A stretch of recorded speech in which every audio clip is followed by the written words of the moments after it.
चित्तौड़गढ़ में कोई भी त्योहार या पर्व आने पर शहर के गेंट्री बोर्ड पर नेताओं के खिलखिलाते चेहरे के साथ बधाई के संदेश के पोस्टर चिपक जाते हैं। पूरे वर्ष भर में शायद ही कोई दिन होता हो जब यह गेंट्री बोर्ड इन बधाई के पोस्टरों से मुक्त रहा हो। किसी राजनेता को कोई पद मिला हो या न कोई छोटी सी मोटी उपलब्धि या फिर कोई त्योहार या पर्व का आयोजन हो, तुरंत शहर के गेंट्री बोर्डों पर इन मुस्कुराते चेहरों के बिल्कुल मुफ्त में अवैध तरीके से लगे पोस्टर दिखाई देने लगते हैं।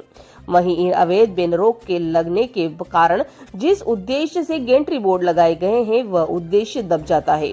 बाहर से आने वाले पर्यटकों को मार्ग के संकेत तक नहीं दिखाई देते।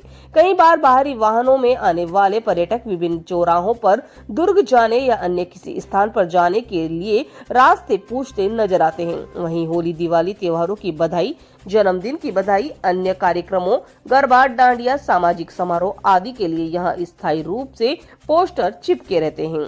वहीं इसमें सबसे बड़ी बात यह है कि इन पर लगने वाले इन विज्ञापनों के लिए न तो नगर परिषद से किसी प्रकार की स्वीकृति ली जाती है और न ही नियम अनुसार कोई पैसा जमा कराया जाता है। राहगीरों और पर्यटकों की सुविधा के लिए लाखों रुपए खर्च किए जाते हैं। यह गेंट्री बोर्ड सिर्फ राजनीतिक व्यक्तियों की बधाई के विज्ञापनों को चिपकाने के काम ही आ रहे हैं। यातायात पुलिस से लेकर यूआईटी या नगर परिषद का इनसे कोई सरोकार नहीं। नगर परिषद की ओर से शहरी क्षेत्र में लगाए गए गेंट्री बोर्ड पर बधाइयों और शुभकामनाओं के पोस्टर चिपकाए जाने को लेकर पूर्व में भी कार्यवाही हो चुकी है, लेकिन कुछ माह बीतने के बाद अब एक बार फिर से गेंट्री बोर्ड पर नेताओं की मुस्कुराते चेहरे चमकने लगे हैं। यह तो कि इन पोस्टरों में जिम्मेदार जनप्रतिनिधि और सत्तारूढ़ दल से जुड़े नेताओं के फोटो दिखाई देते हैं। वहीं शहर को सुंदर रखने और पर्यटकों की सुविधाओं के लिए इनकी भी बड़ी जिम्मेदारी होनी चाहिए। इसके बावजूद गेंट्री बोर्ड पर यह अवैध मुफ्त पोस्टर अटे पड़े रहते हैं। सत्तारूढ़ दल से संबंधित नेता होने के कारण प्रशासन भी इन पोस्टरों को हटाने में कोताही बरतता है। शहर के सामान्य लोगों ने मार्ग संकेतक के लिए लगाए गए गेंट्री बोर्ड से यह पोस्टर हटाने की मांग की है। इसके बारे में कमलेंद्र सिंह, राजस्व अधिकारी, नगर परिषद ने बताया कि नगर परिषद की ओर से शहर के विभिन्न मार्गों और चौराहों पर लगाए गए दिशा सूचक बोर्ड पर अवैध रूप से कुछ लोगों द्वारा लगातार बैनर लगाए जाने की सूचना मिल रही थी, जिस पर परिषद आयुक्त आर.के. मेहता के निर्देशन पर इनको हटाने की कार्यवाही शुरू कर दी गई है।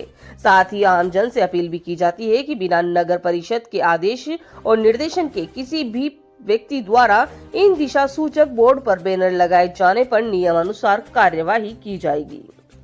चित्तौड़गढ़ से संवाददाता गोपाल चतुर्वेदी की खास रिपोर्ट।